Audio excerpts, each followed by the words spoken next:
You know, old age isn't as popular as it used to be. I don't think nobody wants to get old. You don't know what they're missing. I'd say I like it.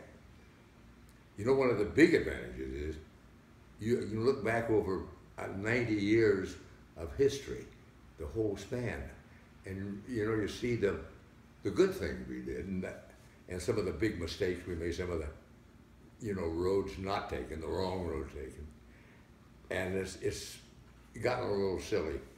I can't figure out whether things have gone Orwellian or who's the other one? I think it maybe Laurel and Hardy. I don't know. It's pretty crazy. Everything's gotten kind of homogenized to me. Like, I think all the car makers got together and had a secret meeting and said, let's make all the cars look exactly alike and see what happens. And they did. Nobody noticed the difference. What Bernie Sanders is saying is what happened. People my age witnessed it. We saw it happening. And I've always wondered why somebody didn't say something about what's been happening. Somebody did. Woodrow Wilson, when he went out of office like 100 years ago, said something like, there's an invisible force over and above this government, which is running the country. And he mentioned Wall Street, the banks, insurance companies. And then, of course, sure, the big bust came in 1929. And of course, I spent my childhood through the Depression, which wasn't like this one. No big cities went bankrupt or anything. And then, it seems to me, I had dinner, very small dinner, not too long, in the early 60s, 6 people, and Ronald and Nancy Reagan were there. And I liked them, lovely people. But he disturbed me a little bit.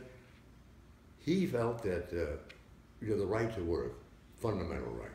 And he was very much against unions. And then he became president, of course, and I think he was a little instrumental in the unions having the fragile foothold they do right now. They're almost gone. And then, of course, the Supreme Court said that a corporation is a person, which changed the way politics are run. The thing that Bernie's talking about transcends this election. This is about my grandchildren. I have nothing to gain from it. But, he's the first president since Kennedy to mention to the public they're in a democracy and they have to do something. I mean, Kennedy said, ask not what you can do for you, and ask not what your country can do for you. And Bernie is saying, I'm, as president, I can't do anything. It's going to take millions of us. People say he can't do it. I think he can. There's enough fraud and corruption in government alone. Remember when we found out that the Army was paying $600 for a hammer and $1,200 for a toilet seat? And I'm not talking about, bad taxes on the 1%, but they should pay the way. I believe in everything he says, and I think the thing is that millennials, the kids are all for it. They're not the least frightened by what he's doing. Older people are a little set in their ways, and the word still scares them. It really is kind of a New Deal, a Roosevelt's New Deal.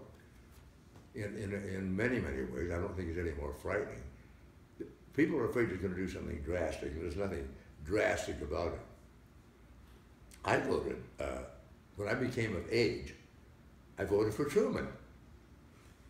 And then turned right around, and I voted for Ike. So I'm not much of a party liner. I'd love to have either one of them back today, I'll tell you. It's very frightening. But I'm just hoping that, get people to listen to what he says. Vote. I know you're smart and you vote for who you want, but just listen to what he says, because I think it transcends this election. It has to do with our great grandkids. The way, because if we don't listen to his voice now, maybe a long time before we hear it again. I think it's very important for the country. I really do. What do you think? Good. No, it's not Bernie, it's me.